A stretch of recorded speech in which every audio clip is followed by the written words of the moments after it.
enjoys taking specials. Today he was bringing a special to Brendam Docks. His load was to go onto a cargo ship. The ship was scheduled to depart at sundown. Thomas had to get to the docks before then. But the load was very heavy. So Thomas puffed as hard as he could. He pulled so hard, he broke his coupling rods.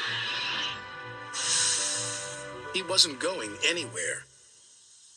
"Oh dear," Thomas said, "I'll be late." His driver saw an old shed near the track. "If there's a telephone in there, I could call for help," he said. "Hurry," said Thomas, "and be careful. It looks spooky." Then a voice boomed from inside the shed. "Do you mind? I'm trying to sleep."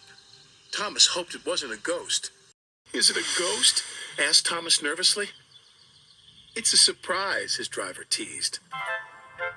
Then the fireman took some of Thomas's coal and headed off to the shed. "She could get us to the fitter's yard," his driver said.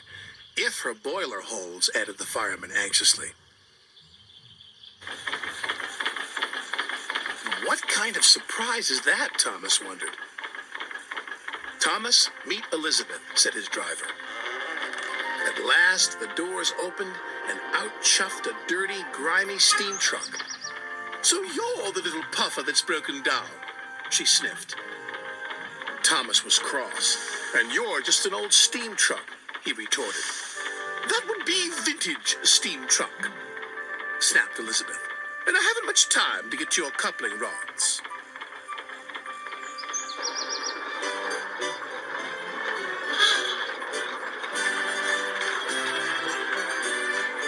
The driver was concerned. Elizabeth was making awful grinding sounds. "She's not built for hills," he said anxiously. "You're losing steam," he called. "Just catching my breath," Elizabeth chuffed.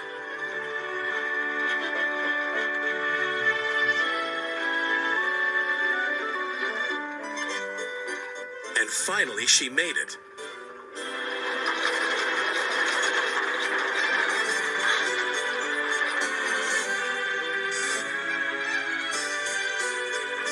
When Elizabeth returned with Thomas's coupling rods, she was pleased with herself. "And next time, don't be so careless," she scolded. Thomas thought Elizabeth was the rudest truck he'd ever met, but he was very happy to get his new coupling rods.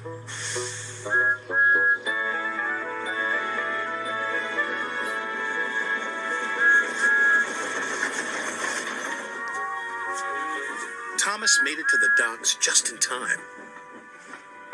"What took you so long?" said Sir Topham Hatt. Thomas told him about his broken coupling rods. He wanted to tell him how rude Elizabeth had been when she rolled up. "Oh, it's you," said Elizabeth, looking down at Sir Topham Hatt. "Have you learned to drive properly yet?" "She's in trouble now," said Thomas to his driver. "Elizabeth," said Sir Topham Hatt fondly. "My first truck. I thought you had been lost." They were old friends. It was too much for Thomas. Then Elizabeth told Sir Topham Hatt how she'd been left in the shed for years. Sir Topham Hatt was so pleased Elizabeth had been found. He asked Jem Cole to restore her to her original beauty. And soon Elizabeth had a rich, dark color and gleaming coachworks. "You're the grandest truck in the whole railway," Sir Topham Hatt said proudly. "I know," said Elizabeth even more proudly. And Thomas had to agree. She did look grand.